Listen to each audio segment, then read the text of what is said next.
Hey, hi, hello, friend. So today our guest is Erin Brown. Erin is a writer, artist, and professional lesbian whose work explores identity, body politics, relationships, and the way we make lives that actually belong to us. She is the author of several books and the host of the Lesbian Peep Show podcast. We immediately jumped into talking about the story arc of sex, purity culture math, being a dyke, and so much more. I know I say this every time, but it's because it's always true. This was such a great conversation, and we hope you enjoy listening to it as much as we had having it. Welcome to Season 7 of the Queer Consciousness Podcast. I'm Kit Sargent, and my pronouns are they, them. And I'm Jess Grace Garcia, and my pronouns are they, them. We're just humans wanting to share the lived experience of other humans. This season, we're talking about all things sex. We want to have deep, heart-led conversations as we unpack what sex means to us and why it's so important to talk about it. This is a season of unlearning, relearning, and sharing about a topic that is still considered taboo. Because at the end of the day, we are all spiritual, sexual beings having a human experience, walking each other home. Erin Brown, welcome to Queer Consciousness. Thank you for having me. I am stupid excited for this conversation. And there's a reason why. Because I have been following you for a whole ass minute. And it has been so refreshing to have someone who is so incredibly confident in who they are say, hey, I want to share everything that I have learned when I was supposedly a heterosexual individual. And now that I am fully authentic in my own authenticity, I want to make sure that everybody knows it and that I am supporting everybody who wants to be a part of this journey. Thank you. Thank you. I just got a text yesterday from a friend that was like, my husband and I are getting divorced. They've been together more than a decade, and I was there in the beginning. And something that I wrote gave her the courage to walk away. And I really like both of them, but there's just something really beautiful about giving, I think, specifically AFAB people permission to go off script. Yeah. That's such absolutely a big deal, you know? Yeah, absolutely. It's such a hard transition for anyone to go through. And I've walked through it with so many friends, even when it's the most mutual parting that you can have. Yeah. You know, like it's still deeply hard because it doesn't, especially the confusing aspect of like, if you really care for that person and trying to sort out, but I also care for me. Yeah. Well, like I just don't envy that walk, but I'll be there. I'll be there with them as they do it, you know? But yeah, I'm excited for the convo because this season has been a lot of my friends or my connections coming in and being a part of the pod and having a lot of familiarity with folks while Kit kind of gets to know someone for the first time on Zoom. And so it's nice to have someone that that Kit has a little bit more familiarity with. And also we're both the kinds of people that love meeting strangers. So that's I feel like podcasters are like that. I don't know if you're like that, Erin, but it feels like, yeah, this idea of like, you know, like I often say I can make best friends in a Starbucks line, you know, and that's kind of the way that I am. Like I could sit in a restaurant and happen to strike up a conversation, and next thing I know, we're buddies, and they're coming to my next event. You know, like it's just the way that it is. Or they're just watching my stories from here forward, like, which I think is another funny little. We're connected forever now. Yes, in our weird little social construct. Yeah. It's like, who is that? Oh, right. That's the person I met at that Mediterranean restaurant. Totally. Like, I appreciate the support, man. I appreciate the support. But yeah, no, I'm so excited to get to know you. So thanks for being here. Absolutely. Amazing. All right. Let's start. Let's just begin what we always do with, what does sex mean to you? So I love this question. And I remembered that there were only 2 questions, and if I wanted to like revisit, but I didn't need to like think much about it because I was like, oh, these are great questions. And then I revisited today and was re-engaged. So the first time I ever really thought about what sex was is really funny, and it involves Hillary Clinton. Okay. Not what you expect to hear. Not at all. But I love it. So my daughter and I have a very close relationship, and it was during Hillary's run for president. She was in elementary school, and she was a really big Hillary supporter, and her father and I were Bernie supporters. And so we were having a lot of conversation because she was learning things like she was pissed that she didn't get to vote. She didn't realize. She's like, this impacts me. And also, what does this man know about things that impact me? So she was having like a really big, like identity politics kind of thing, which is legit. I like hate when people frame this not. Yeah. And so she was giving me her little like feminist speech about how Hillary Clinton understands things that impact women like her, my elementary school student. And then she goes, what are some of those things?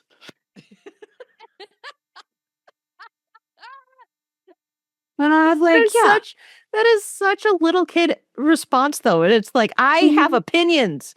What are they? What are those opinions? Yeah. And so I was like, great question. So I was explaining something about reproductive health and abortion to her. And we'd kind of talked about that before because she knew that I had had an abortion. And so we revisited that conversation. And then I realized that I've had multiple conversations with my daughter about abortion, but we hadn't had any conversations about sex, which feels a little cart horse. Backwards. Yeah. Yeah. Yeah. A little bit. Just a little bit. I was like, do you know like how sex works or any of that? Which I didn't think so. I once upon a time had originally wanted to be a sexologist. And so I was a sex educator with Planned Parenthood for a while for an internship in college.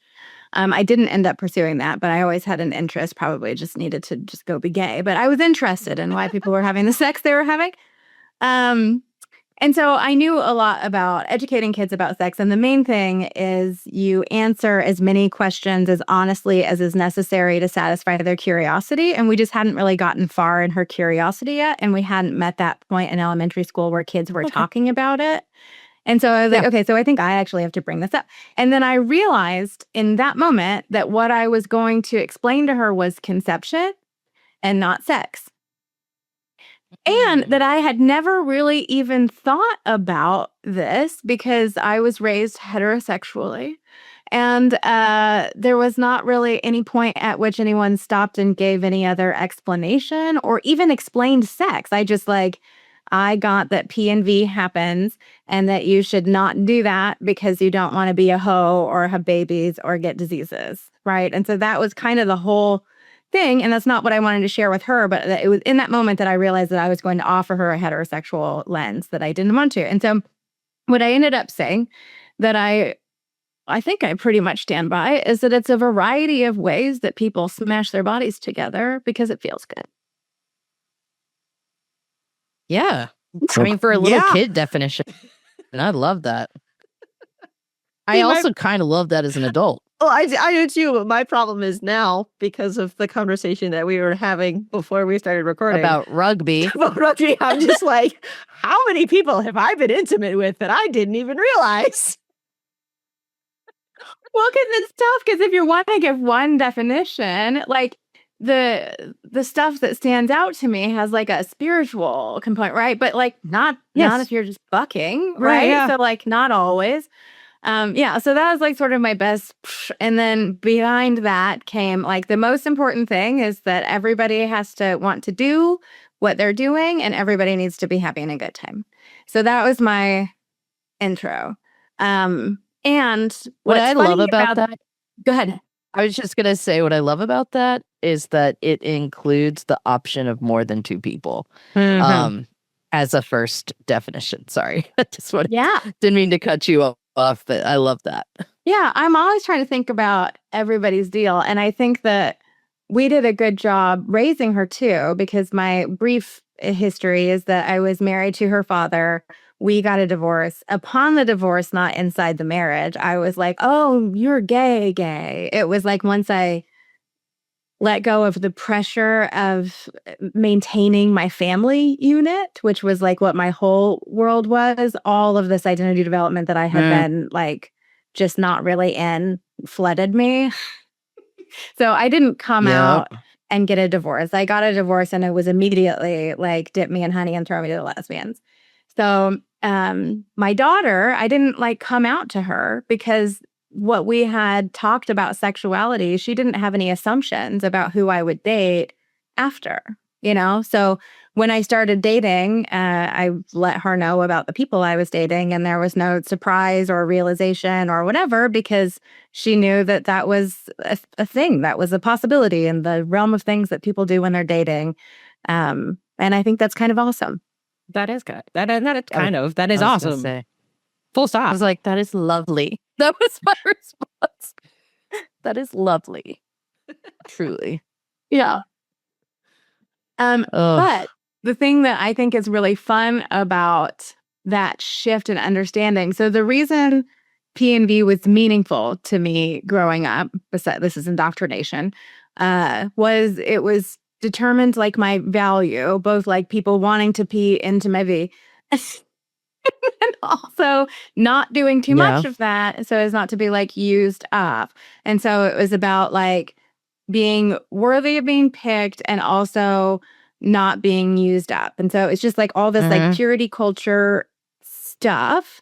And I was keeping track of like my body count and also trying to do like math around like, was it special enough? Could I justify it? Was this too many? So that was kind of the math I was doing. And then once I was a grown up and was rethinking all of this, like the idea of virginity, what constitutes sex and what doesn't, for me personally, usually is like it has a beginning and a satisfied end, which doesn't have to be orgasm, but it's like we started something and then we finished it, or we started something and left it on red. That's also kind of fun, but like it has a story arc. That usually is what feels like sex to me. So with that sort of loose definition, I have no idea how many people I've slept with. And that is really satisfying to me. As someone who was raised to like really be cautious about that. And now I'm like, oh my gosh, I wasn't counting right. And now who knows? Right. Yeah. Oh, I love that. And I love the way that you said it's a story arc. Like, that's such a great way of describing that. Because I've said, you know, a few times before that, like, for me, like, sex is, it's just, I knew it when it was happening. Like this is sex. Right now, what's happening is sex. And all of those ways of having sex were so different, you know? And yet I knew it. I knew when it was happening. We had someone else who kind of had a similar background to you also say that, like, now when they look back, they go, I have no idea how many people I was having sex with. A lot of folks, you know, like from You're welcome, an everyone. earlier age. Yeah, exactly. And yeah, no, I think I've always been really in touch with my own pleasure, like at an early age. And I was curious about that pleasure and curious about that desire and wanting to explore that with any friend that was interested, that I was interested in exploring that with. And so I agree with you that it's like there were plenty of like sexual moments in my childhood going forward, and that's why I think it's so important to have these conversations with our kids, because they're there, like they could possibly be having those same processes, and if they are being fed what we were being fed, then it's already shaping how they see themselves, like the body count thing that you were saying, like or you know, the purity culture math, which I think is a great way to say that. That's so funny. It's just I feel like for me as a kid, I somehow was able to hold on to like this identity of self. And yet so many of my friends around me struggled so deeply, because they were being told who they were on a regular basis, who they were supposed to be, Yeah. and I don't know.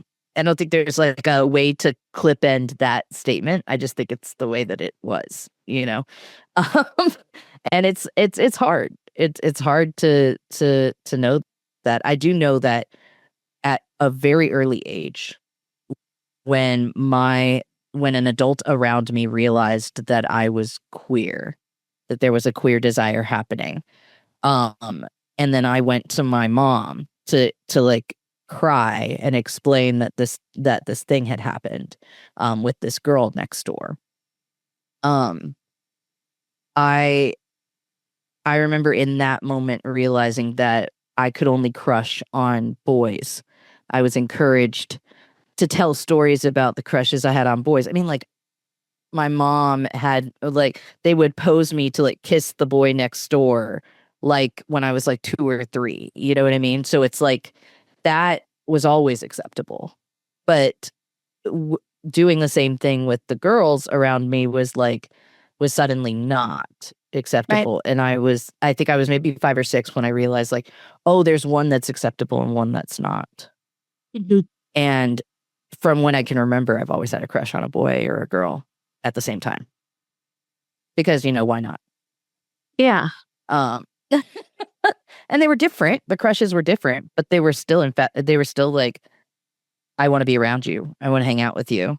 I want to play games. I want to do things with you. I want you to be my best friend. In quotes. But yeah, there's a lot of exploring at a young age, and I feel like one of the things that I hear from a lot of folks our age now, I'm 39, a lot of folks in my age group that are AFAB, some of them are just now exploring what they really, really are enjoying, what they really, really love, or they've discovered it in the last 10 years, maybe, and I'm so glad that that's happening. But it's quite hard for me to, I'm big on being able to relate to people. That's one of the ways that I'm like, I'm so curious, but I cannot relate Yeah. to your experience, Yeah. Well, none of it's neutral.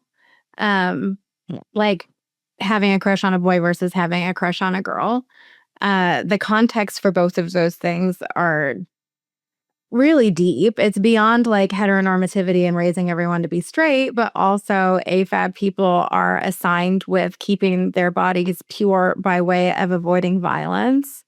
A lot of us, myself included, experienced abuse before we experienced curiosity around sex. And so then there was just like never not a lens of fear. And all the things that didn't feel good to me about the dating that I was doing that was like, right, I was able to code as trauma, as opposed to like, I'm just in the wrong place altogether. And that's a piece that I feel like is missing a lot when I hear kind of lesbian-centric conversations about like gold stars versus late bloomers. I don't have any problem with the idea of a gold star. I don't use the language late bloomer to describe myself. All of those things are fine. In fact, every gold star I know is just like more information about them. And if anything, I feel like I was maybe sluttier than them, which is fine with me. Yeah, But totally. But it seems like there's kind of, for people that don't have any more heteronormative dating or sexual experience, it's like sad that we weren't able to break out of expectations or be brave enough to be gay or something. And then that's the only two options. One group was brave and the other group went along with the crowd. And I'm like, I don't relate to either of those things. I was scared and I was trying to figure out how to be safe and get it right for my safety, which I think is in part what led me to like marry the guy I was dating at 23, because it was a way out. And I knew him, though. I could stop doing the math.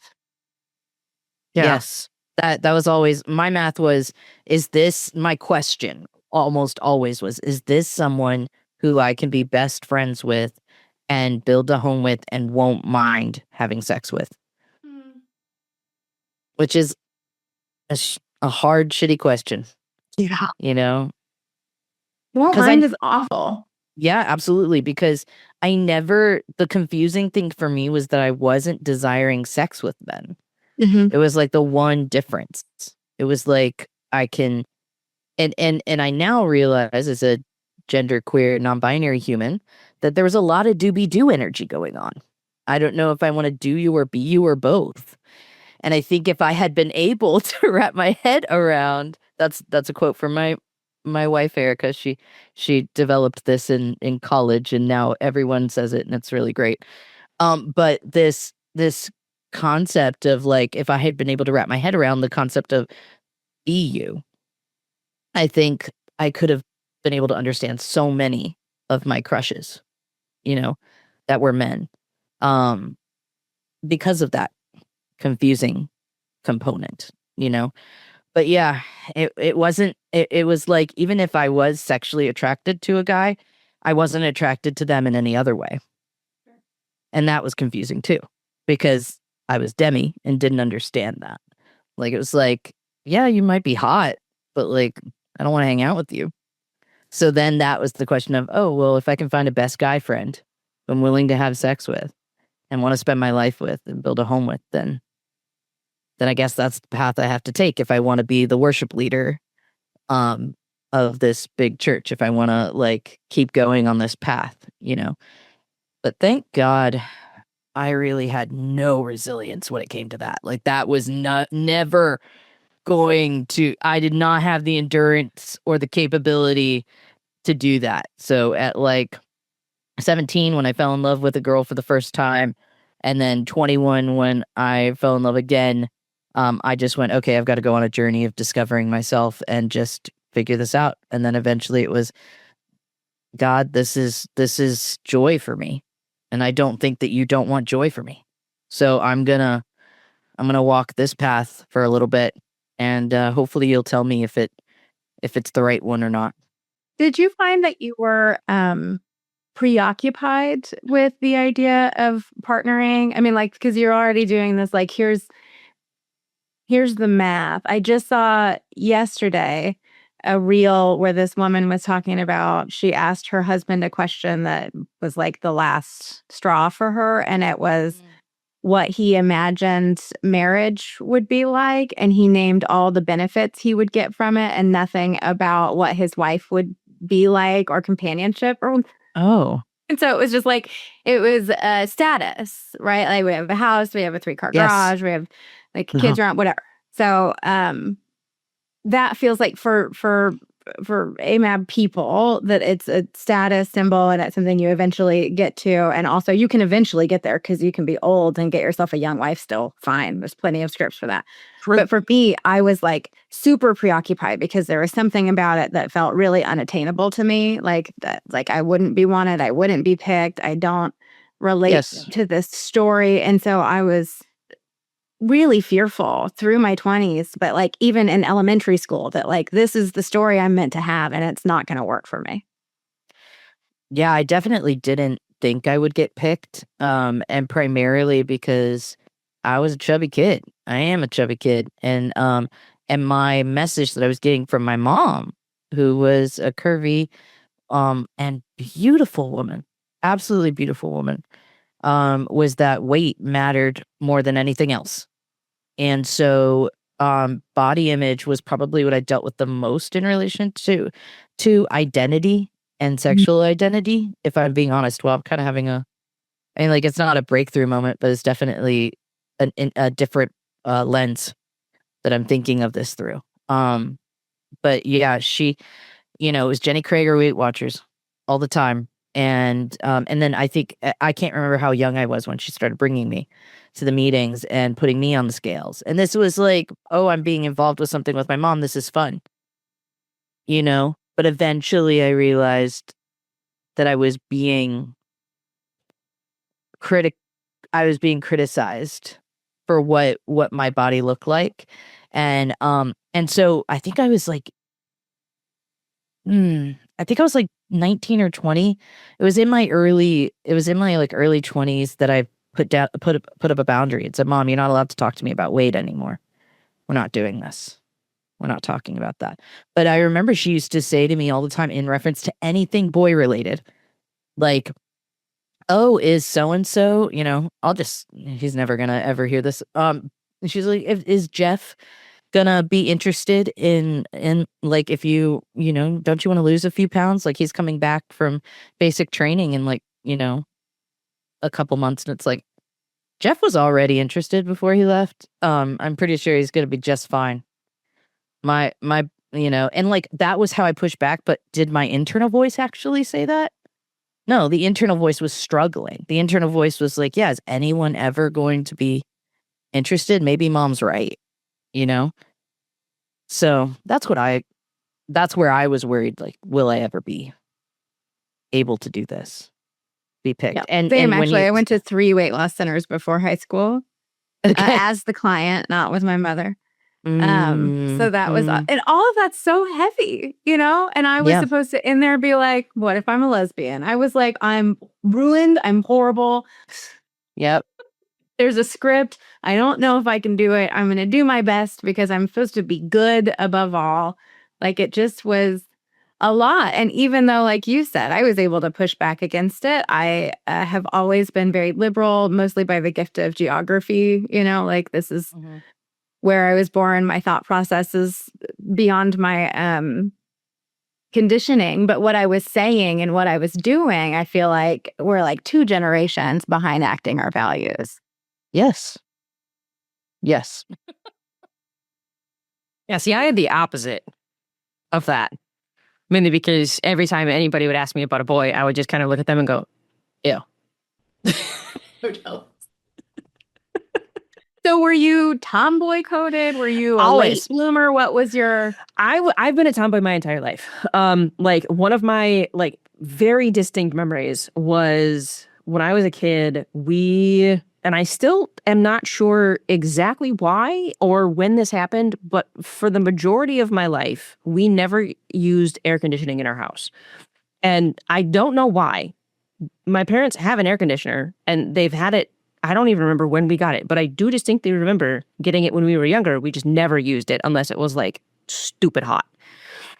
And then it was like, okay, we have to turn the air on. We'll set it at like 77 and then it'll be just enough to take the humidity out. Like, that's how I was raised. So heat doesn't really affect me. But the reason why I say that is because when I was 9 or 10, one of the things that we were allowed to do when we were in the house was walk around without our shirts on because it was so hot. And like, when you're a 9-year-old, like, if you have a hat on, people can't tell the difference between whether or not you're an AFAB person or an AMAB person because you look the same. Everywhere is flat because you haven't hit puberty yet and you're just a body. You're a child. Yes. And so there's no real distinguishing features. And so for me, I have always had more masculine leaning features where like I have a more square face. I have broader shoulders. I don't have very wide hips. Like, I've always been more mask presenting, even as a kid. And so when I was little, I loved to run around the house with my shirt off because I was like, well, the boys do it all the time. This is the greatest thing in the world. I'm free. And so when I was 9 years old, the neighborhood kids came knocking on the door saying, hey, can Kit and their sister come out and play? Because we lived around with a bunch of neighborhood kids. And so my mom was like, yeah, absolutely. Let me go get them. They can come outside and play.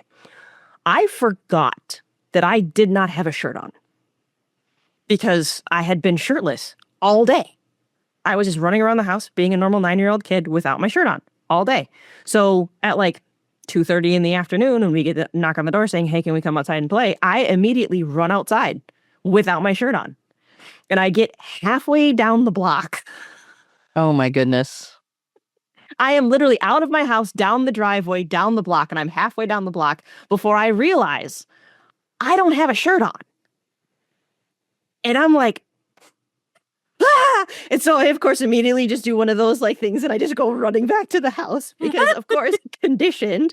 I'm like, I am now fully exposed. Like, this is bad. Like, I have just violated some sort of something where I have even the apple. Yeah, right? Like, this is terrible. I don't know what I did, but I have just committed a mortal sin. Like, I am about to burn in hell.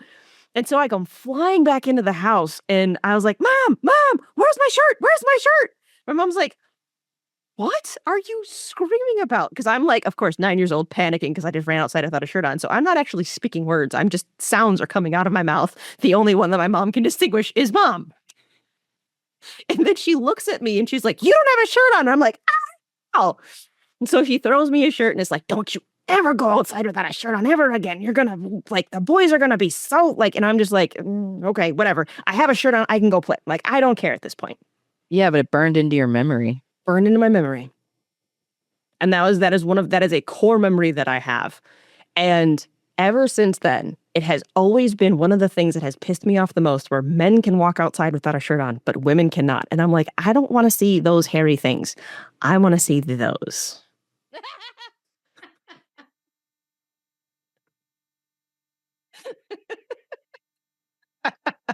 So for me, it was never about, like, whenever anybody would ask me, oh, like, what are you going to do when you get married? Like, and I'm sitting there going, married? Why would I want to be around a man all the time? Have you met men? Have you met them? They're terrible. They're annoying. They're disgusting. They're ridiculous. And you want me to spend all of my free time with them voluntarily? Are you crazy? No, absolutely not. This is never going to happen. And so it was so funny for me to be at like 7, 8, 9, 10, 11, 12, 13, 14, 15 years old, where I'm like, no, I don't ever want to get married. I don't ever want to have a family. I don't want kids. Have you heard some of these birth stories? They're terrifying. Why on earth would I want to put my body through that? That sounds awful. Oh So my not only gosh. did I never have to get the talk really about, like, don't ever get pregnant, because I'm like, no, no, please don't ever put that around me. So the fact that I ended up being engaged to a man at some point, and we did legitimately have a sexual relationship, still floors me to this day. I didn't see that part coming. I knew it. I knew Erin was going to be like, what? But it is affirming. And I feel like there's not enough of like this conversation of like, here's what it felt like before. Even for both of y'all, here's what it felt like before I had a gender assignment that felt right for me, you know, because I think we have to often, as queer people, have to insist upon the legitimacy of our identity and like in kind of a binary way. Like, no, you thought I was this and that's wrong and this. And there's all of this like conversation in the middle that is where identity development happens, that is where questions happen, that is where you're wrong about yourself sometimes, you know, and that's real and okay and not incorrect, but just like what development looks like. So here, I'm in Lawrence, Kansas. When my daughter was in elementary school, there were 5 kids that transitioned before she graduated from elementary school. Oh, and a that's lot awesome. of them ended up not like they socially transitioned and then changed their minds. And that was that like happens. so That happens a cool. lot. Yeah. And seemed such a, like a normal development thing, because that would be the time that you're like, oh, boy means trucks? I don't know, or whatever. You know, you're like becoming cognizant of the things that are assigned to you and deciding if that feels right. And it was really beautiful to get to see that happen in a way that felt like natural. And they have gender inclusive bathrooms in the elementary school. I remember the first kid transitioned and remained transitioned in kindergarten. And I asked her, she said, let's say, I'm looking for a name. Sam's a boy now. And I was like, oh, and I, you know, being a well-meaning liberal parent, I'm like, who said Sam's a boy now? You know, I mean, well, Sam did. And I was like, okay, how did the teachers respond to that? You know, like trying to see like, is Sam okay? Right? Is Sam being bullied, or is Sam saying something new about themselves? And immediately my kid was like, Mom, that happens sometimes. I don't want to have to explain this to you, Mom. Right. I love little kid exasperation, because you're just like, okay. And I wanted to make sure everything was affirming, but I hear you. I'm the one making it weird. Yep. The exasperation from a kid in that moment is the most affirming thing. Yeah, because it's absolutely. They are the ones going like, this is normal. Why are we talking about something that's normal? And I just love that. Oh my gosh, that's fantastic. Yeah, I think that like when it comes to the trans thing, had I because I wanted so many of the things that we were being taught we should want, it was a little confusing because what I really wanted to just be was daddy. Like I wanted to be dad or daddy in some cases. Just depends on the context. And the truth is that like that I most related to my dad and wanted to be like all of the softness of me is a beautiful part of me, but it's the like I use feminine masculine when it's a useful like terminology to use, but I also hate it, you know? But like the softer parts of me are so present. They're such a big part of me. And the world would say that it's feminine, you know? I cry at the drop of a hat. Like I love to be in deep conversations with people. I'm just a soft person, you know? And yet at the same time, if you ask anyone who they want to go and battle with you, it's probably me. And I don't necessarily know why that is because I'll probably just hug them to death. But I also think it's because I have deep conviction, you know, but like the desire to be married, to have kids. I knew I didn't want to be pregnant, but I wanted children, right? There are so many obvious things when you look back at like, oh, well, it was because I was trans, like that all made sense, you know? But it was confusing for a young, you know, for a little girl or for a teen girl who's trying to figure out what life do I want to live, you know? I mean, at such an early age, I was like, I know what my dream is. My dream is I want to be on the WNBA and I want to be on Broadway, clearly. Those were my goals. So you wanted to be Troy Bolton before Troy Bolton. Yes.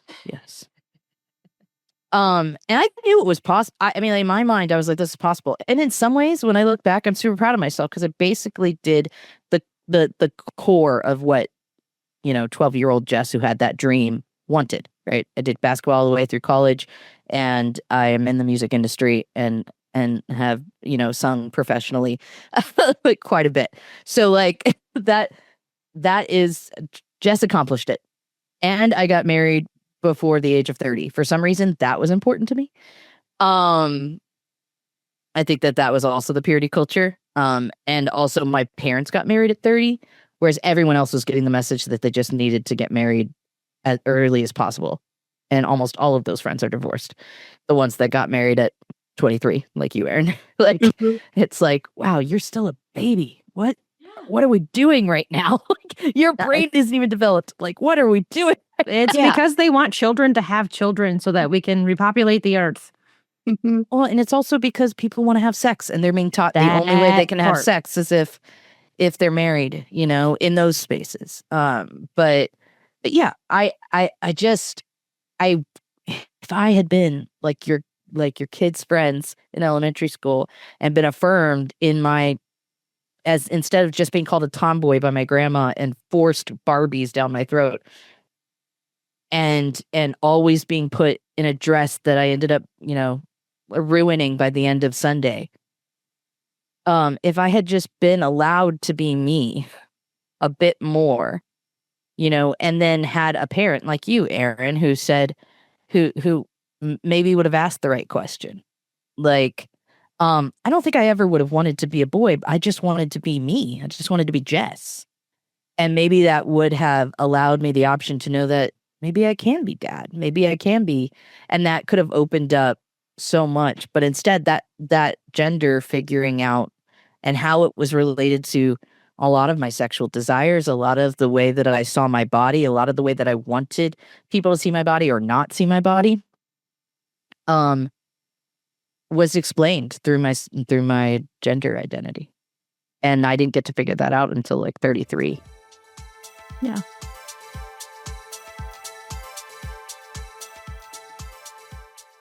Welcome to patreon.com/queer consciousness podcast. What can I get started for you today?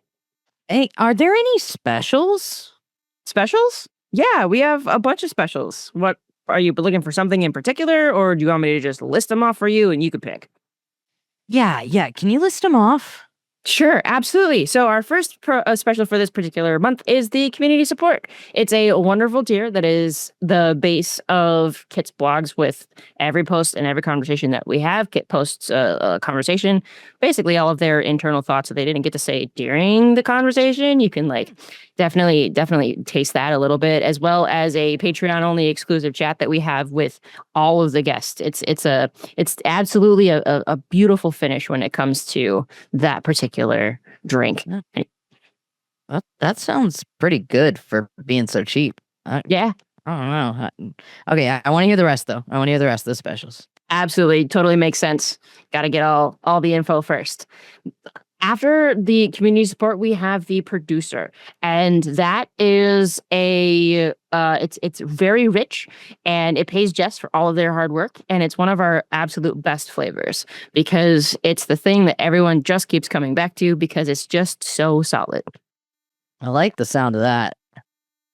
I don't know. The producer kind of makes me feel like a little bit like, frou-frou. Like, like if I get it, I'm going to feel kind of like, hey, I have the producer. What do you have? You know what I mean? Yeah, exactly. You can walk around. Is there anything else? Are there other specials? Yeah, we have one more for this month. We only have three specials for this month. Next month we might have a couple more, but for this month, the last special that we have is called the Patron, and it is a very solid, very particular flavor because it starts with a very strong base of helping the podcast stay running.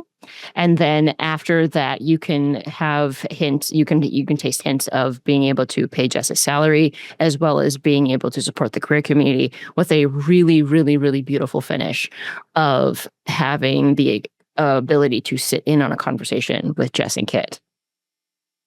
Oh, damn. You know what? If I'm thinking correctly, my wife's going to want the patron, but I'm pretty sure I'm going to want the producer. Solid. One producer, one patron coming right up. Can I get a name for the order? Hey, listeners of Queer Consciousness. Clearly, you have excellent taste, so we wanted to introduce ourselves. My name is Elise, they, them. I'm Carrie, she, they, and together we created our podcast Proudly on Record to give a platform to queer stories as an act of resistance. We would love to invite you to join our conversations with queer folks exploring the long-term effects of religious trauma, journeys of deconstruction, and the joy that comes from living life as your true, authentic self.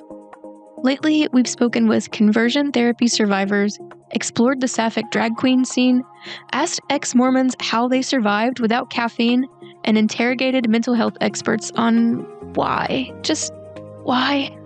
So, if you've ever felt entitled to monetary compensation due to your religious trauma, or have ever wanted to waltz with potatoes up and down the produce aisle, have we got a show for you? You can find Proudly on Record on all streaming platforms. Now, back to our favorite theys, Jess and Kit.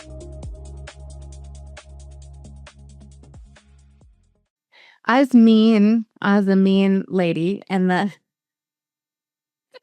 because I identify as a mean femme, but that means something different, I think, here than externally. It's also why I love identifying as a dyke, because I think dyke is internally cozy and externally aggressive. Oh, I'm 100%. not binary, but I'm a dyke. I'm a hardcore dyke. I don't think gender has anything to, but I'm a dyke. Absolutely. Yeah. And I love that I get to be soft now too, different. But when I was straight coded or living, I like to say a straight lifestyle or my straight faith. Yeah. Or both of those things. All the time I would get feedback about my poor husband, or I must be such a ball buster or whatever. And it was simple things. One time I was at the chiropractor and he asked about a shirt I was wearing, and I didn't really want to explain what I did to a man. And so I said, I work with women about confidence, which was sort of on the shirt. I was just that's a conversation ender. And he said, your poor husband, because I help women with confidence. So it's not hard to be wow. Don't put your hands on me now. Right. We're no, not, your hands are not going to go on my body now. It actually gets worse because I saw another I didn't see a chiropractor for a long time. Then I saw another chiropractor that was recommended. And I told him that story while his hands were on me. And I said, And his hands were on me when he said that. And he was like, oh, is it because your body is soft?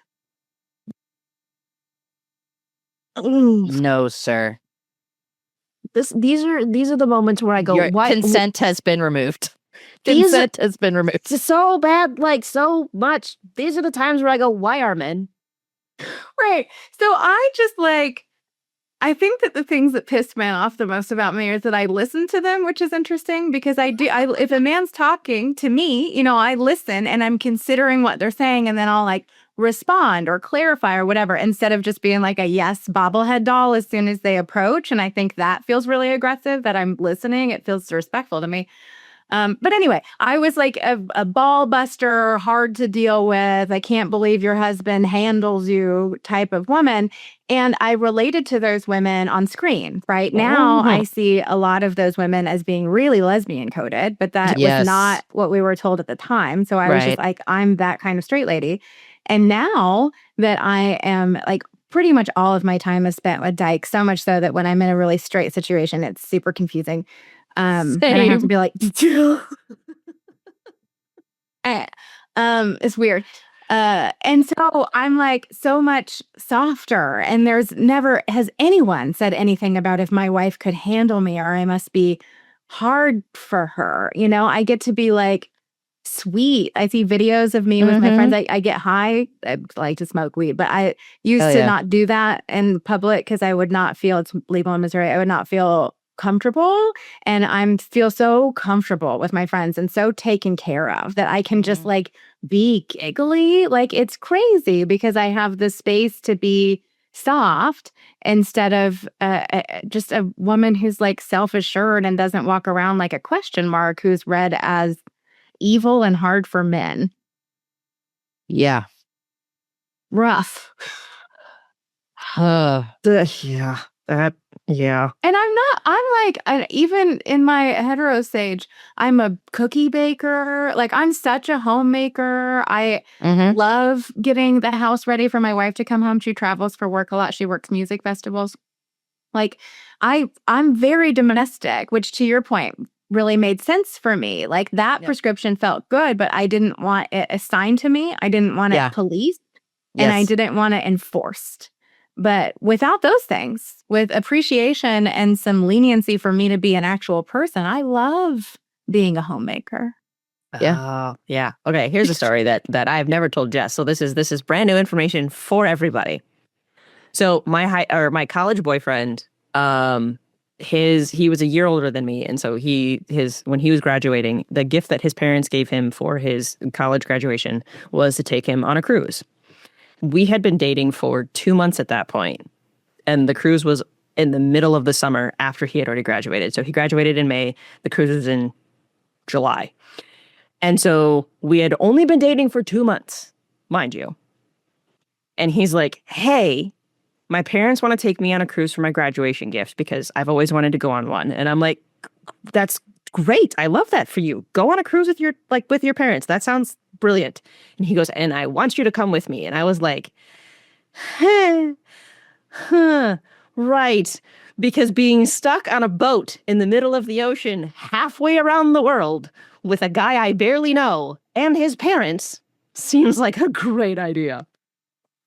So I go because I'm like, well, this is probably the only time I'm ever going to go on a cruise. So I don't have to pay for anything. I just have to show up and be there.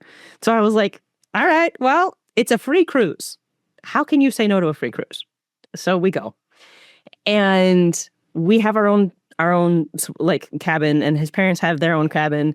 And there was one night after dinner, we came back and we were just talking because what else are you going to do on a boat? It was also one of those old people cruises where the median age was 65, and then there's me and my college boyfriend in our early 20s. And it was just well, this is fantastic. So we spent the majority of our time in our cabin because what else are you going to do besides talk to a bunch of old people? And so we were in our cabin, we're talking, and I end up falling asleep. And then, you know how ADHD brains, we fall asleep, but there's still a part of us that is slightly awake. And at the drop of a hat, we can immediately come back to consciousness. But it makes it we seem like we are very much so still asleep because our breathing is still very deep and very even. That's what happened in this moment. I woke up to him telling me, he thought I was still listening, even though my eyes were closed and I was legitimately like sleep breathing. And he was telling me about his plans for our life, for our future. And at one point, he's like staring at me, and I can tell that he's just like absorbing my face. Like, you know how like that feeling where someone's just like staring intently at who you are as if they're trying to remember everything about you in that moment. So he's literally staring at me, and I can feel it. And I'm trying to keep my breathing even though I'm like my brain is just panicking at this point. And he's like, "And I can't wait to see you barefoot and pregnant in our kitchen." And I about left my body. I about left my body at that moment. And I was like, oh no. He and I have two very different definitions of what this relationship is going to be, because at no point ever am I going to be pregnant. That is something that I will never do. And I can say that with 1,000,000% confidence. Just because I have the parts doesn't mean that this factory is open. It is very much so full of cobwebs, will never be used for its intended purposes. No. And so the next morning when we woke up, he was like, "Hey, did you hear anything that I said last night?" And me, of course, being like, I don't want to have this conversation. I don't. So I lied and I said, "No, were you talking to me?" He's like, "I thought you were." He's like, "Oh, I thought you were listening. I didn't realize you were actually asleep." And I was like, "Oh, no, sir. I heard every word. We are just not having this conversation because I do not want to like destroy yourself right now, because we still have 3 more days left of this cruise and I still have to get home." Like, Wow. this is a problem. And so, like, to your point, Erin, of having that expectation, of an expectation of you having to like live to someone else's expectations.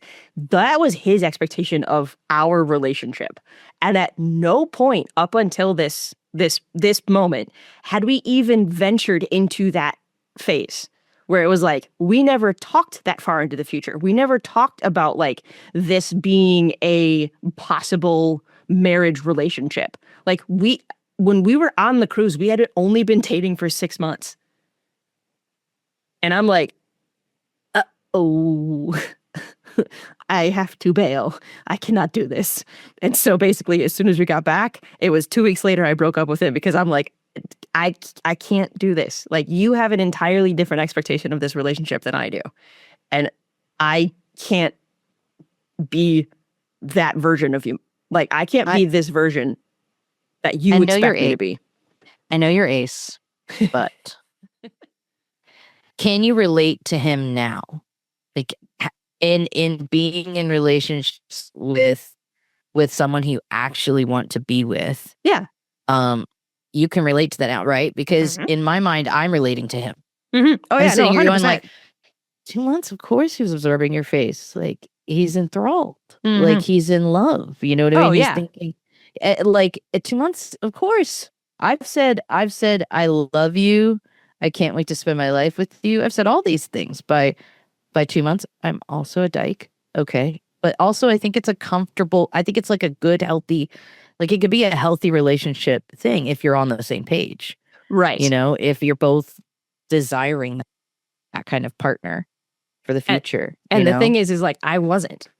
And yeah, like, no, I've been in that exact same shoes. I broke up with someone after 5 months, and he was absolutely in love with me. And I didn't realize the day that I was going to break up with him that it was our 5-month anniversary, and he had written this really long letter, and he was like bringing it to the dinner, and he was like basically proposing the next step in our relationship, and I was ending it.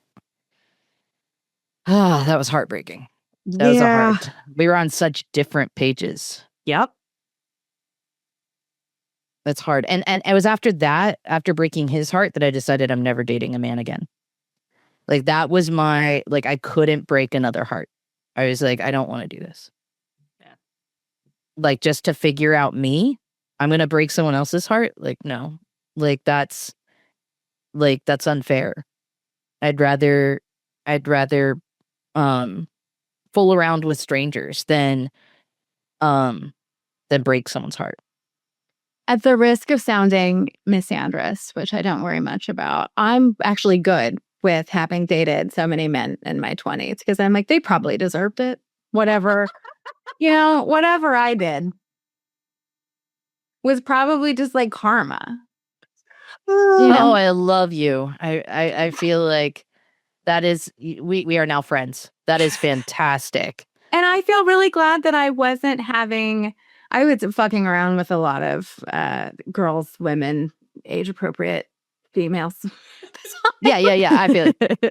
that is always awkward for me to say when referring to my previous sex life. But there's only one person whose like heart I broke, and that's actually what sent me away from women, because I had that same conversation with myself. I'm like, if I'm just trying to figure me out, I probably shouldn't be just like fucking around with women. I'm not sure. But yeah, I'm glad that I wasn't seriously dating a lot of lesbians in my 20s, because they wouldn't have deserved it. And I would probably be doing a whole like high fidelity John Cusack callback embarrassment. Sorry about 22. I don't know. I wish I Fair. knew that it was acceptable to not seriously date, because like if I had been given that permission to like not seriously date, not think about like what my, future husband or future spouse was supposed to be, I would have had a lot more fun. I think I would have. I mean, like I would say that I'm on the hypersexual spectrum, and like I think I would have had a lot more fun. Instead, I had multiple people. I mean, I was poly at a young age. I just didn't realize it. I had multiple people that I was fooling around with. It just was never all the way to, the sex part. And so that part I was like, oh, these are just friends. These are just crushes. These are just people that it's not a big deal. But I wish I had like been given that permission to just like lightly date. Yeah. Yeah. The purity culture of it all absolutely screwed so many of us in the long run, because of the fact that like you're only allowed to date, and you're not even allowed to date. Like if you I didn't date, I courted. Yeah. That part. Dating was not allowed. I courted. Erin, just so you know, I grew up in the I call it a cult now. Some people might not call it a cult, but I grew up in what was called People of Destiny, and then eventually was renamed to Sovereign Grace Ministries. And the person who led Sovereign Grace Ministries was Joshua Harris until he left. Joshua Harris wrote "I Kiss Dating Goodbye," quite a few other things, but he's the reason, has a lot of the influence as to why purity culture is what it is for this age group, and he was also formed from like a very young age to do this. Like he was given this purpose. He was, formed like clay to do this. And so he had to discover who he was too. But, in his like 40s, and primarily because he had kids and he started seeing the effects on the kids, of purity culture. But yeah, I grew up in a very like deep, evangelical, I was only allowed to listen to the music that was produced by this covering. I was only allowed to listen to that theology, read the books from that theology. Like if I went anywhere else, it was possibly not Christian, the right kind of Christian. Sure. Shit. So my mom was in that kind of church. I think it was Pentecostal. Yeah. But she wasn't allowed to listen to secular or non-secular, whichever that is. And movies weren't allowed. She made her own clothes. Yeah. And then my dad was a frat boy artist. So I'm a mashup. I love it. And I was raised in a Methodist church, which our main critique is that we don't believe anything particular, because you're allowed to like critically think, but that's like bad and Christian. And we had a lesbian pastor, and we had rainbows That's everywhere. dope. And so that was different. And so again, like my values haven't really changed, but the way that I live in accordance with them has. So even though we had a sexologist that went to our church that used to be a minister in the Methodist church. So and so cool. he came to our youth group, and he gave these amazing talks about how he would always say when he had his first child, he looked at that baby and was like, we're raising someone's future lover. Like, how glorious is that? Like, everything that we do is that, and that He said, I'm not here to tell you what your values are. If you're doing all the things or you're waiting to have your first kiss till you get married, what I really want to impress upon you is that everything that you choose to do should be really, really, really good. So like that's what was poured into me. And I'm in a community that is like, if anything, kind of anti-church. Like the fact that I went to church was not very cool because it's like not academic, which is not really my belief system. But this is the context I was raised in. And still, the movies, the friends, the peer pressure, like that stuff doesn't change. And so even though I wasn't trying to save myself for God and I didn't believe any of these ideas I thought virginity was not a thing by the time I was like in high school. But that didn't change that I was like, but for me though, it's like the body positive movement right now is like, all bodies are good bodies, but I should be lean. Yes. Yeah. Yeah. We like all bodies except for mine should be restricted and fit into at least these people's idea. You know what I mean? Like it's still how we behave and what we say out loud has a disconnect. And so I say that because I think a lot of people don't relate to or think they don't relate to high control religious practices. There's that book Yesteryear that's out right now. Are you paying attention to that? No, I haven't heard of that one. It's so good. It's about a trad wife influencer that wakes up in the 1800s and the life that she's been selling. Yes. That sounds I'm almost so positive interesting. I'm almost positive I saw a reel that you were talking about it. And that's why I was like, yeah, I've heard of this. And I'm like, that's why you were talking about it. And I saw it and I went, It's really good. And I love reading stuff like this because it's like when the women TM are all reading something. This is the third time I think I've been aware of that. It was like 50 Shades, dragon porn, and now this. Is it And what the women seem to be learning. Claire Burke? Huh? Carol Claire Burke? Yes. She has the podcast Diabolical Lies. I'm a big fan of her. She's a straight lady. Okay. I do think the part of the discourse that's missing is that this is a very straight lady story.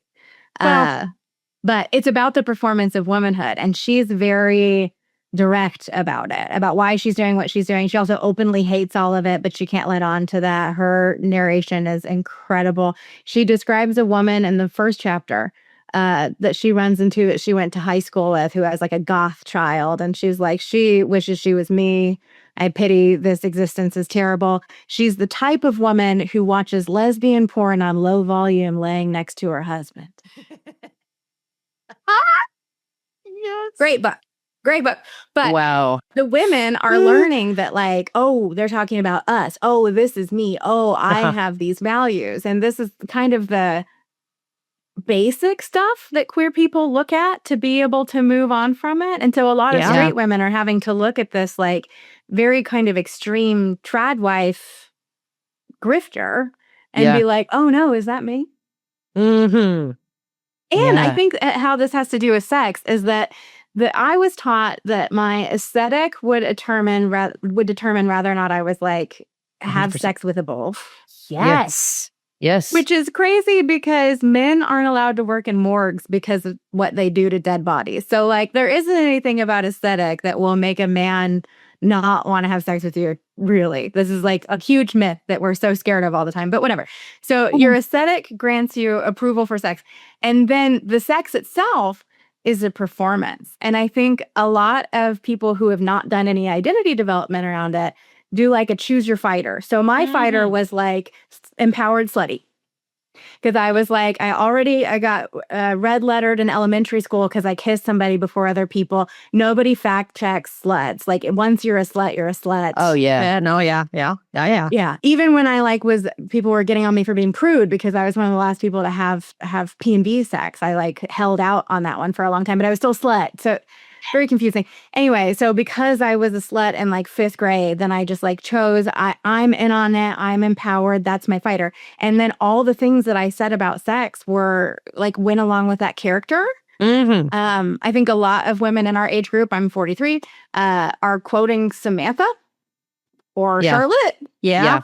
And not even their own preferences. And what I liked about having sex with men when I was having sex with men was the performance. I like to perform. Yes. I'm a burlesque dancer now. Okay. Sex isn't a performance.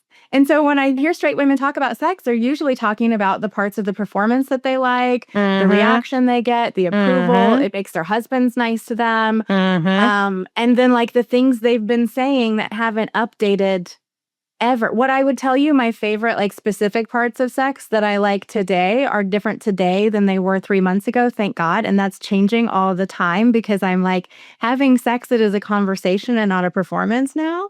And that's where the storyline comes in. Like when you were talking about that earlier, one of the things that I wanted to say that I didn't get a chance to, but now I will say it now, is when you are telling a story, even if you are writing a book and you are the single narrator, your characters are also telling the story. Even though you might be the puppeteer, like you might be legitimately setting up the scenarios or setting up the narration points or whatever you are, your characters are still telling you who they are as you write them. And so when you are having a conversation with someone else and you are like having a storyline and you are having a story arc of an interaction with somebody else, it is a collaborative event. Because in order for you to be able to tell a good story, you have to be able to work with the other people in that story. And if you're not, it's a bullshit story. It's a terrible story. And as someone who has read multiple books, and even as someone who also loves fan fiction and has read multiple types of fan fictions, you can tell people who understand the characters that they are working with because it is a collaborative event between them as the narrator, seeing this type of story that is in their head and saying, okay, I want it to go from point A to point B, or we'll say point F. Everything in between, that is going to be us telling it together. So I'm going to be checking in with my characters saying, okay, hold on. Is this something that they would actually say? Is this something that they would actually do? And when you're doing that with somebody else, especially in an intimate moment, as intimate as sex can be, regardless of the kind of sex that you are having, as long as you both understand that, yes, we are having an intimate moment. Yes, this is defined as sex for us. When you are checking in with them saying, hey, is this good for you? Or you're checking in with yourself saying, hey, it is good for me. Like, did they just do something that I didn't like and I didn't realize it until like 10 seconds later where I was like, my body did something and then my brain caught up because the chemicals hit after the physical manifestation happened. And you're like, wait, hold on, pause, hold on. That thing that you did 10 seconds ago, why? It kind of took me out of it for a half a second. Or the flip side of that, and they're like, they did something 10 seconds ago and you made a sound or you did something and their body, because they're paying attention and they're like a very attentive person and they're like, they did something. And they took that as oh, no, that was bad. And then you go, wait, hold on, 10 seconds. What did you do back there? Whatever you did, do it again. Do it again and do it more because that was great. Please keep going. Please keep doing that because that was so good. Do it again. But the problem is there's that in like you have to be willing to tell the story with the other person. Yeah, which is why a lot of I'm only using the language late bloomer because it is shared understanding meaning, but I fucking hate it. I hear you. Because late bloomer is any AFAB person that discovers something about themselves after high school, which is crazy. As soon as we start calling men that's what late bloomer means? I think after 30, I was going to say after 30. Minimum. Like minimum late bloomer is after 30 when your like prefrontal cortex has fully developed and you've at least had one Saturn return. If you listen to the people of the internet talk about late bloomers, it's after high school. Bullshit. That's wild. Come on. It's 21. It's crazy. Bullshit. That's you are crazy. still children. You are still child. So, late bloomers often talk about this like quintessential experience where the first time you have sex that agrees with you and you have to like drop the performance or you're caught in it. Like, the other person is like, hey, you don't have to like do that. Right? Yeah. Or you're like, they're like, that moan was exceptionally loud. That was, are you okay? Are you okay? Like, are we having an exorcism? Like, what is happening? Why did you do that? You have a script. And the script is so funny to me because the same women, so women love to talk to me, straight women, about how they're straight, which is something I used to do a lot, which is Okay. That's probably how I probably should have realized that I was gay, is because I never talked about how straight I was, like, ever. Well, I did, which is also a weird thing to have to insist upon. You know what I mean? Right. You're like, no, you I'm guys know. actually straight. Like, I'm I am totally a straight. straight person. Yeah. And you're weird. like, and also methinks the lady doth protest too much. yes. Also constantly surrounded by lesbians, also not homophobic. I wasn't trying to insist that I wasn't one of those people. I was sad about it, but I was just like making announcements all the time. Yeah. Anyway, women who come to me to like tell me that they're straight often have the same sort of script. So with their friends or with me, if they're talking about how like they don't think they could have queer sex or whatever, they're just like, I just love peace. You know, I just love them strictly into that. And then Strictly also dickly. can't be bothered to have sex. Don't really actually want to do this. Right. Joke about special occasions and birthdays, and then have a list of like 3 things that if they like had a margarita, they're like, yeah, I'm that type of girl. And that's really about flirting with other women, whether they're like into that or not. But that's like a, banter. I like reverse cowgirl. I love to give a blowjob. But it's like, these are the scripts. Love these body parts, hate doing it. These are my 3 favorite moves. Yeah. I think what really I've been able to, for the longest time, I thought it was that I was converting folks, but it was really just that they saw me and went, "Ooh, I can flirt with them and figure out, is this really what I want to do?" And so like I was always surrounded by these straight women who wanted to experiment on Jess, and like try their thing out. And I was fine with it most of the time. Like, I don't think I had anyone, because I figured something out about myself recently, which is that I am reciprosexual, which means that like I don't get infatuated with people that aren't already into me. So I'm not, I don't have the experience of being like, oh, I crushed so hard on this person, like I fell in love with this straight woman. Because it wouldn't happen. Like, and that always was like, oh, that's interesting. That happened to you. Like, I could relate, like I could understand that it happened to the general public, but I didn't understand why it wasn't happening to me. But yeah, these women that would like, fool around with me for whatever reason, it was very quick that I knew, like, well, you're not straight. You might choose a straight lifestyle.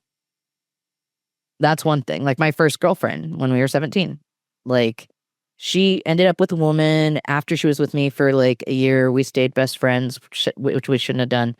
But she's the one person that I've stayed connected with since for forever. And she has a husband and kids now and is super, content, I would say, with her life. But there are moments that like, if we allowed ourselves to have more conversation than we do, we have our own boundaries, which include just like check-ins every now and then, just to make sure we're alive and everything's okay and kids are good.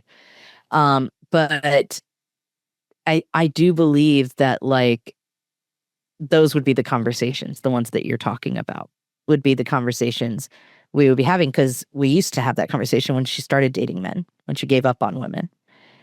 And I've always been curious if something is going to shift that for her, at some point. Just because I want her to have just a really fulfilling life, And I think one of the gifts of being queer is that we have to question all of the things, and we have conversations about all of the things. Like it isn't a given set formula, And I don't know, when I think about, Kit, when you were describing like sex and being clued in and it being a story, it's like I feel very connected with myself and especially with the other person. And that's why, Erin, one of the things we've been discovering as we've been talking about sex with so many folks is that for some folks, performance is the way to get to the enjoyable sex, right? So like there's ace folks that we've been speaking to that say that D&D is how they kind of started using like, oh, okay, well, role play. Well, they start doing stuff like maybe enter like that kinky space, and let's tell a story to get to that place and experiment with what sex means to me. And it's so interesting to hear how different lenses can be either positive, neutral, or negative, right? Like when you're talking about women performing and how that to you in a straight context can mostly seem like, but are you in tune with what you actually desire and enjoy? And are you even there? Yes. Are you even there? And right now, what I'm so there that one of the things I'm practicing reluctantly, but trying to get to, well, not reluctantly. There's a part of me that's reluctant, and there's a part of me that's like, let's do this. Come on. I want to be able to deliver role play for one of my spouses who loves smut and wants a bit more role play of a very specific flavor that doesn't come naturally to me.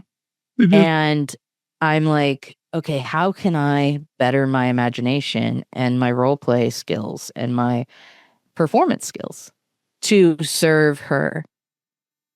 Because at the root of it, what really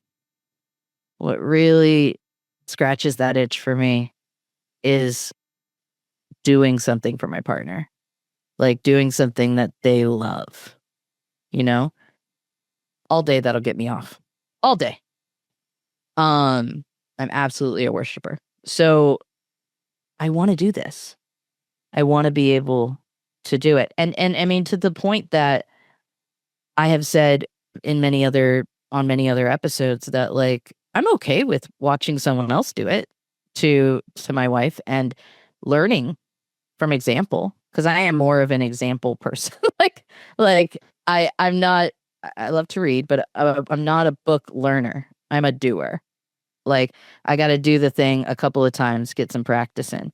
And it's a little hard when the spouse who wants the thing that doesn't come naturally to me is on the gray ace spectrum and only wants to play every few months, and it isn't necessarily what me and my other spouse need. Sure. And so I've recently been kind of saying to her, would you be open to us, like, being silly and trying to play with each other so that we can eventually play with Erica and give her that experience?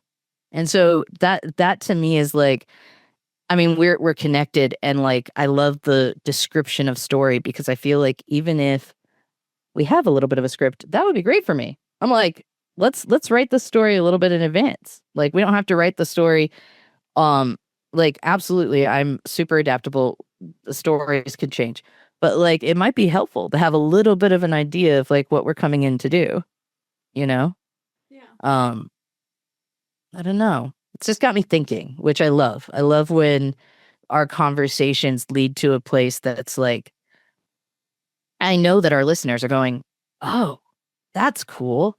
Oh, maybe I could do that. Me and my spouse, Jana, well, the three of us have been together 5 years, but Jana and I have just started to kind of get into this realm of like, okay, we're a few months post us 3 getting married. Like, all of the like highs have kind of come down, and we've run into some like moments of like, when was the last time we had sex? And that is weird for me to be like, when was the last time we had sex? And so we've been having conversations around intentionality, like how intentional do we need to be about enjoying each other, and do we need some new things? Do we just need a new toy for fun? Like, what do we need right now? And I think some of it was just conversation, like getting out of the routine of our lives and remembering that we desire each other. But sometimes it's a little more than that. Like, maybe something, I appreciate that I'm in a relationship that when something isn't working, we can say that to each other. I just can't imagine. I can't imagine being in a relationship with someone who has a way of doing something and you just have to deal with it. Like, I don't think I'd last very long. I'll say that. I think the difference between what you were just saying of like performance can be helpful, performance the way you're describing it not, is like if the intention of what you're doing is to be present or the intention of what you're doing is to disembody. Yes. That's a great summary. Because if you're like role playing to get into the mood, okay. That's like I'm trying to arrive here or I'm trying to arrive at the story that you want to have or whatever. But that's like I'm with you. And the performance of like I like reverse cowgirl and the use of the body words, that's like I don't even really have to be here.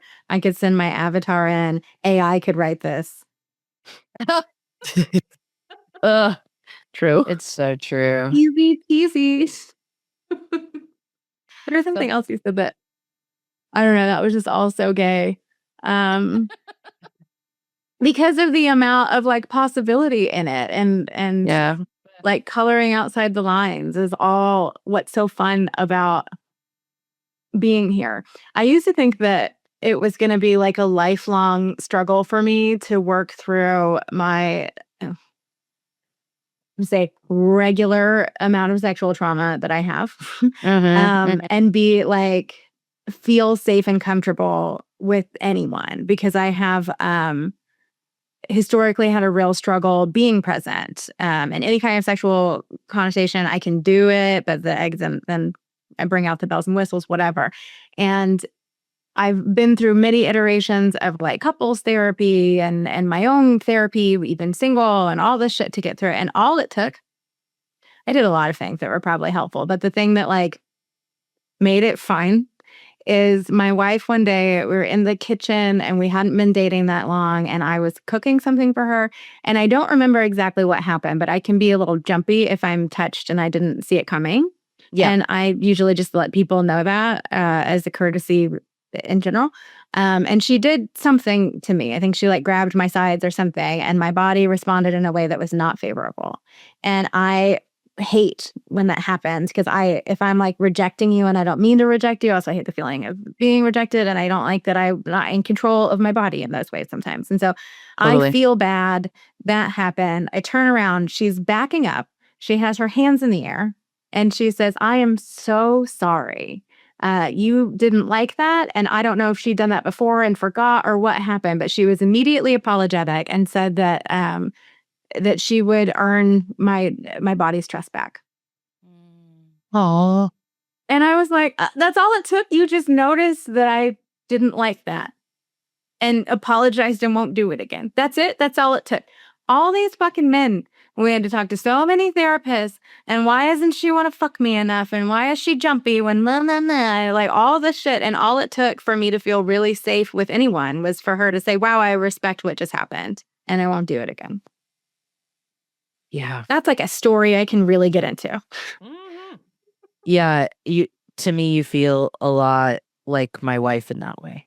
Like I had that. I was your wife in that scenario early on in my relationship with my wife, Erica. We've been together 12 years. And that, I was the first person that she said that she felt actually listened to her, actually trusted her. The first time that we ever had sex, she, and this girl's promiscuous. She had plenty of sex. She had so much fun having sex. She went to a women's college. She had fun figuring out her queerness. And I had only been partnered twice with two people that I'd had like regular sex with, and I was really nervous because I didn't want to know her number. I didn't want to know her count. I was really nervous I wasn't going to be up to par and had my own insecurities, that I had to deal with. And some of that came out, and I'm going to say something really gross right now. That came out with saying something along the lines of, I've only been with virgins. Mm-hmm. I don't know what that's going to be like. That's so gross, but that was where I was at that time. Right. Mm-hmm. And so, but I really liked her. Oh my God, I liked her a lot. I thought, how did I nab this one? Like, she's so beautiful and so talented and so smart. And I I don't know how I'm going to hold on to her, but I'm going to try. And so I was really nervous about us having sex. So I made sure that we were dating. I wanted to be a girlfriend, like Lock it level in. by the time. Yes. By the time we had sex. So, because she tried to take me. She was like, you want to move this to the bedroom? And I was like, I'm going to make you wait for it. But apparently she knew right away that I was just nervous. I thought I was being smooth. So the next day when I asked her to be my girlfriend and we did have sex that night, she said that was like the best and fastest orgasm she'd ever had. And like, she was just like, she wanted to just go all night. And like, it was one of those things that I just felt so proud of myself. I was like, this is like, I can believe that like, all these things that I thought I believed about like experience and like an activity and like you need to have all of these like things to like be able to be good at sex weren't true. Like I just had to care about her and pay attention and listen. And that was before I knew anything about her own trauma.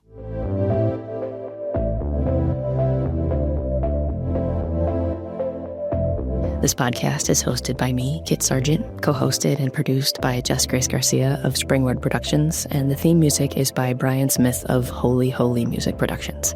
If you could do us a huge favor and please like, follow, comment, share, do all of the things on all of the socials. You could follow the podcast on Instagram @_queer.consciousness for all the latest episodes as well as any other exciting news. When you're listening on Spotify, please leave a 5-star rating and use the comment box for anything you'd like us to talk about. When you're listening to Apple Podcasts, please leave a comment and a 5-star rating. If you'd like to be on the podcast, send a message to queerconsciousnesspod@gmail.com. If you'd like to support the podcast, check out our Patreon at patreon.com/queerconsciousnesspodcast. We are trying to grow as organically as possible, and this helps other like-minded people who want to empower and encourage others on their journey. So until next time, remember to stand in your truth and know that you are worthy, just as you are.